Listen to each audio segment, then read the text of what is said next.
Hi there, today we're going to be creating homemade pasta. I have my pasta maker out on my counter and I'm going to be rolling out some linguine. This is called a pasta all'uovo, which means that it's a pasta that's made with eggs, okay? So if you are making homemade pasta at home, you generally want about 75 grams of dried pasta per person. This recipe is a 300 gram flour recipe, so this will probably feed a family of 4 who's very hungry with maybe a tiny bit of leftovers. So pasta all'uovo is a really easy pasta to make because the proportions are always 100 grams of all-purpose or 00 flour to 1 large egg. So in this case, I'm doing 300 grams of all-purpose flour because I ran out of 00, and I have 3 large eggs here. So for each 100 grams, 1 egg. So I'm going to start off by measuring out my flour. Since it's only a 2-ingredient recipe, it's a pretty easy one. So here's my flour, and once I have my flour measured out, I'm actually going to be doing the bulk of my work right onto my board itself, okay? So I'm going to take my flour, I'm going to toss aside my scale for right now. My board is nice and clean here, okay? And I'm just going to take the flour that I previously measured out, and I'm going to make a nice, round little fountain here, and then I'm going to make a hole in the center, right down to the bottom of the board, that's big enough that I can fit my 3 eggs inside, okay? And then I'm going to crack my eggs one at a time, and I'm going to place them at the center of my well. It helps if your eggs are a little bit warm, okay? So if you want to leave them at room temperature to do this, that would be great. Okay, what is that? It's a little bit of membrane. Okay, so all 3 of my eggs are now at the center of my well, and I have a fork here, and I'm just going to break my yolks and lightly scramble my eggs in the center of my fountain, making sure not to get my eggs out.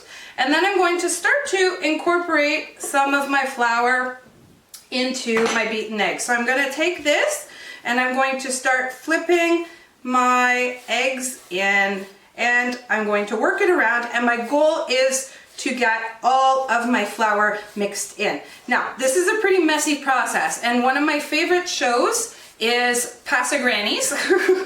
Now, obviously they are a lot more skilled than I am because these are nonas who have been making pasta for 60 odd years. But one of the tools that's indispensable for this, once things start to get messy, is you can use your coupe pot or your bench scraper to bring all of your ingredients in. Now, you want to make sure that all of your egg gets mixed into your flour, and you want to use both hands to knead. Now, like I said, it's a pretty simple dough in that it has very few ingredients, but you really need to work it quite a lot.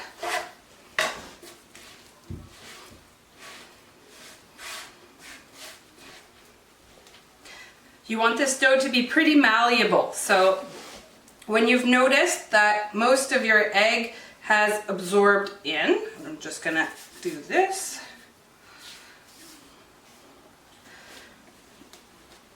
You're not going to try and pick up any of the additional bits of dough that don't have egg in them.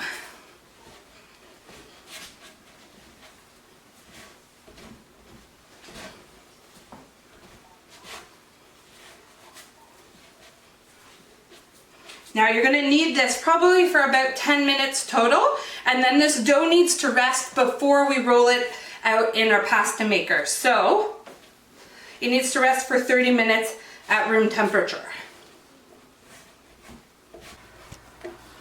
So I've been kneading this for about 10 minutes now, and the dough has changed a lot. So it's all come together. You can see it's a nice yellow color from the yolks. A lot of variables go into how firm your dough is and how much of the flour it'll pick up, and things like how strong your flour is, whether it's bleached or unbleached, moisture and humidity in the air, the seasons outside, the size of your egg overall. Large eggs generally are about 55 grams, but there obviously is some wiggle room within that. When my flour and my eggs are all together, they'll make a fairly firm dough. This dough will relax as it sits. So I'm just going to take my nice little dough ball here, and I'm going to put them to the side, and I'm just going to take a bowl and I'm going to cover it up and I'm going to let it sit here for 30 minutes. And once that 30 minutes is up, I'm going to portion it out and roll it out on my pasta machine. So my 30 minutes is up and my dough's been resting. And what I'm going to do now is I'm going to take my bench scraper and I'm going to portion my dough into 4, because you don't want huge pieces of dough going through your pasta maker. And then what I'm going to do is I'm going to set the remaining ones aside and recover them so that they don't get dry. What I'm going to do is I'm going to take my little piece of dough here and I'm going to kind of work it in my hand, and I'm going to flatten it out. And this is my pasta maker here, okay? And it has an attachment. So I'm using the attachment here, and it's got linguine and spaghetti on it. Otherwise, this would just be for you to do your pasta sheets. So we need to do it in 2 parts. We need to roll out our sheet to the correct thickness. And then once our sheet has been rolled out, we're then going to be cutting our actual strands of linguine, okay? So I'm going to take my little piece of pasta here. So again, in quarters, I'm going to make sure that my knob is set to 1, which is the smallest setting on my pasta maker. We're going to make sure it's really secure on my counter. And I'm going to take my dough and I'm going to kind of flatten it out a tiny bit. And what I'm going to do is I'm going to put the edge of my dough into my pasta maker. And I'm going to roll it out. So this is on 1, okay? And then what I'm going to do is I'm going to double this over on itself and stick itself back together. And then I'm going to feed it back through on 1 again. Now, if your dough is really sticky, you might need to dust it a tiny bit with a little bit of flour so that it doesn't get stuck to your machine. When you've rolled it out once, what you're going to do then is you're going to move it to 2, okay? And you're going to keep progressing. So once I've rolled it at 2, I'm then going to go to 3. Only moving 1 at a time. Sometimes I like to switch ends just to make sure that they're equally expanding. So I'm at 4 now. I'm going to go to 5. Now, it depends on what shape you're making as to how thin you want to go. If you're making a lasagna, for instance, you would be making lasagna sheets. You would need to go to about setting 8, because you want your sheets to be pretty thin. This is 6 right now. This is still too thick to make our linguine, okay? So I like to go to about 7 for linguine. So I'm going down to my next setting and my last setting, which is this. And this is beautiful. So totally manageable with cut in 4. So now my sheet is here. It's still very malleable and quite nice. And now what I'm going to do is I'm going to take my sheet and I'm going to move my roller and I'm going to put it into my linguine part of my pasta maker. And the same thing, I'm just going to make sure that my dough is fed nice and even through my pasta maker. And when it comes out of the bottom, you can see it has these beautiful linguine ribbons, okay? So these are beautiful supple egg noodles. And what I'm going to do is I'm going to take a tiny little bit of flour and just sort of roughly toss my noodles in the flour so that they don't stick to themselves. And I'm going to then remove this and I'm going to put it onto a sheet here, okay? So my jelly roll pan, and I'm going to continue working on the remaining pieces of dough. So again, same process, take one little piece of dough. I'm going to make sure that I move my roller back to the original place where I was making my pasta sheets. I'm going to take my piece of dough. I'm going to, make sure that it's set back to 1. I'm going to roll it through once. I'm going to double it over on itself, give it a nice press down and squeeze, and I'm going to start repeating the process that I had previously created. So back up to setting 2, setting 3,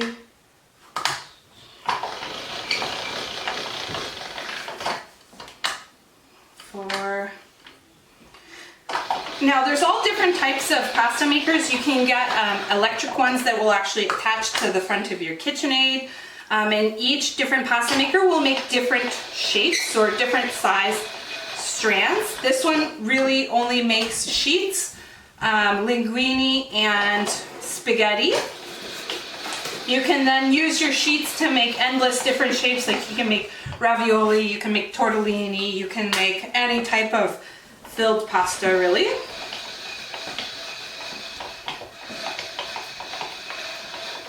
Okay, so now I'm at 7 again. So remember, I'm going to move my handle over to my linguine setting. I'm going to take my pasta sheet and I'm going to run my sheet back through, and same thing. I have all my beautiful noodles here and I'm going to toss them in the remaining flour that's on my counter. So basically each one of these little dough balls I'm using would be about a portion of linguine. So you can see here now I have 2 nice sized portions of fresh pasta. So I'm going to continue rolling out the remaining 2 pieces here, and then we're going to be making a sauce to go with this, and we're going to put them into hot boiling water in order to cook them.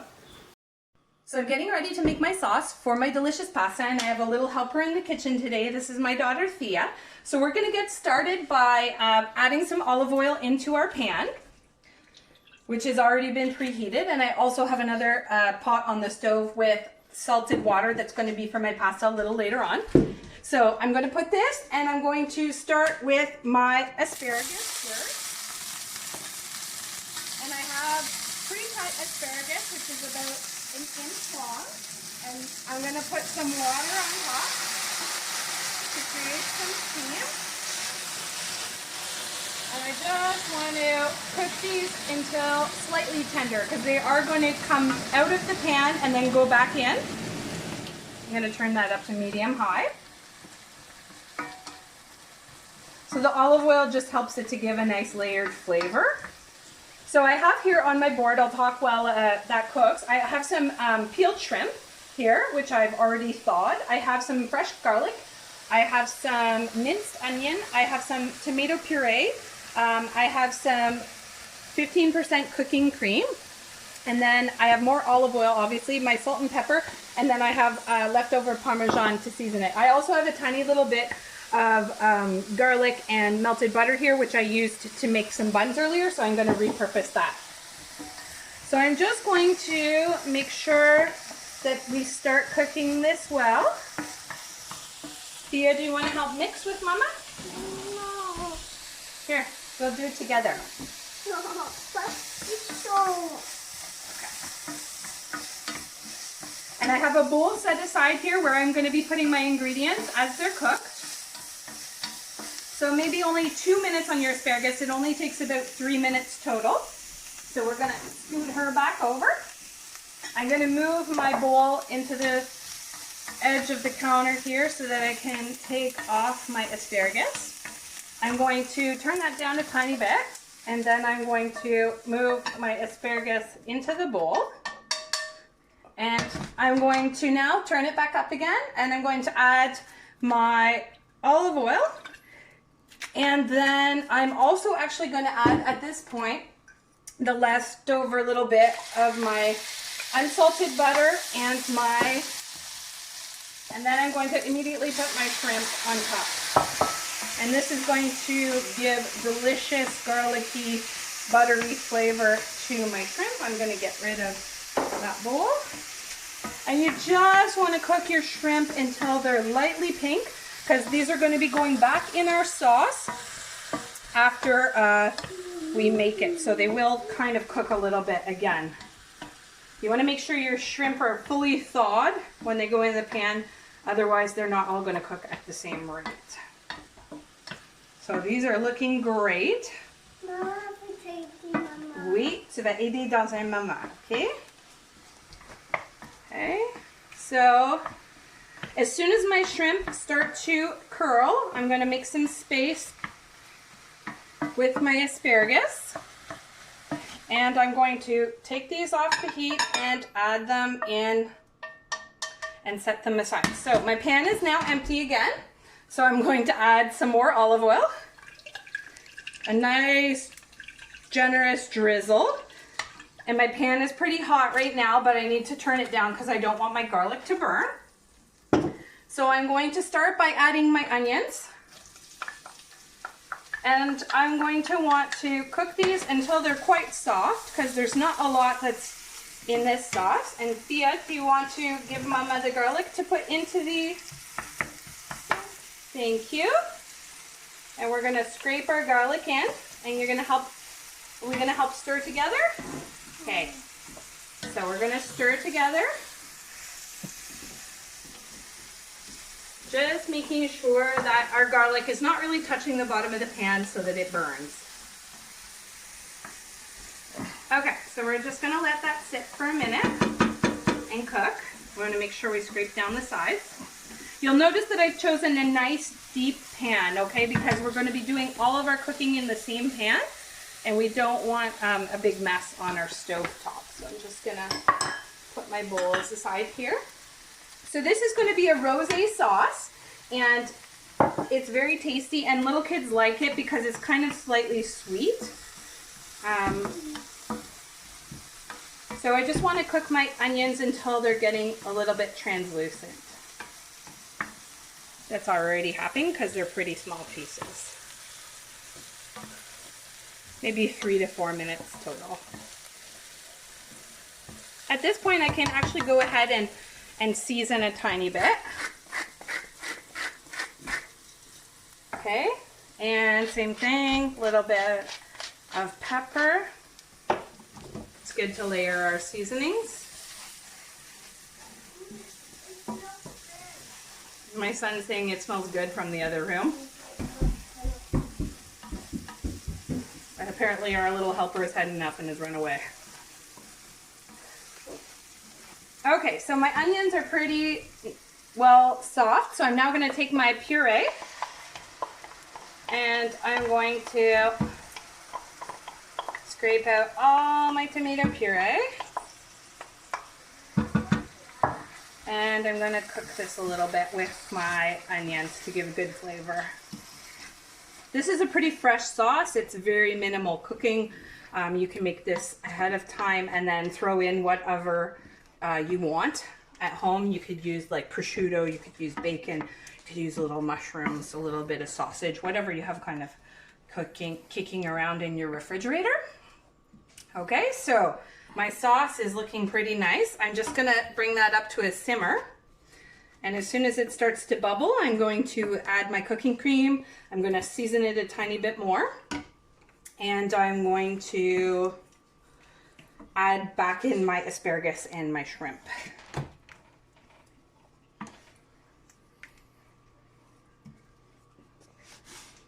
So it's looking really delicious. Okay, so I'm going to, you can see here it's already starting to boil. I have about a half of a 473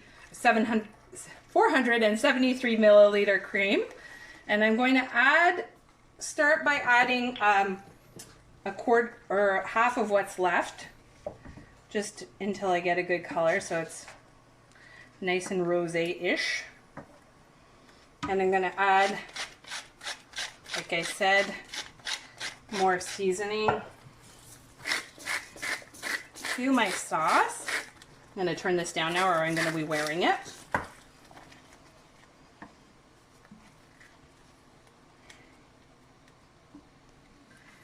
And then I'm going to add in the remaining part of my cream. Okay, so again, that's about maybe 230 milliliters of cream total. Okay, which I'm going to stir. My pot over here is up to a boil now. I'm just going to turn that down until I'm ready to use it. Okay, and then finally I am going to take my shrimp and my asparagus and I am going to put it into my rosé sauce. So that looks really good. And I'm going to test for seasoning. Need some more salt. These are unseasoned tomatoes. And a bit more pepper. Okay, and I'm going to turn that off now and just let it sit on the burner. And I'm going to grab my pasta, which we made earlier. And I am going to add my pasta into my water, which is at a rolling boil, okay? So you want about 3 minutes for your pasta. So I have all of my portions of pasta here. And we're gonna let that come back up to a boil. Okay. I'm gonna give it a little stir around here.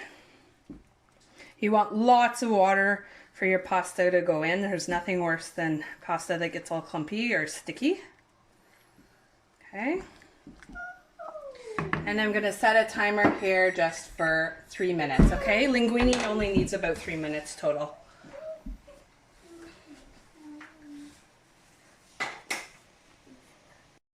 So my pasta's been boiling for 4 minutes now, and it's gorgeous. It's all risen to the top. It's perfectly done. I'm just going to pour it away from myself into my strainer. Try not to give myself a facial in the process. Okay, and I'm going to put my pot back onto the stove where I'm going to be mixing my pasta. I'm going to put my pasta into my pot, and then I am going to take some of my beautiful sauce that I made earlier and pour it over my pot. Okay, your goal is, is just to give the pasta a toss in the sauce. You want the rosé to coat each and every noodle. Apparently they're hangry. Okay, and then we're going to plate this up, and we're going to put an additional amount of sauce or toppings on top. So I'm going to take my delicious looking pasta here, and I'm going to put it on here. I'm going to tidy up the edge. Spoon, and just take some of my toppings and put those over my pasta, and I'm going to finish it with some fresh Parmesan and a tiny bit of cracked black pepper. And doesn't that look good?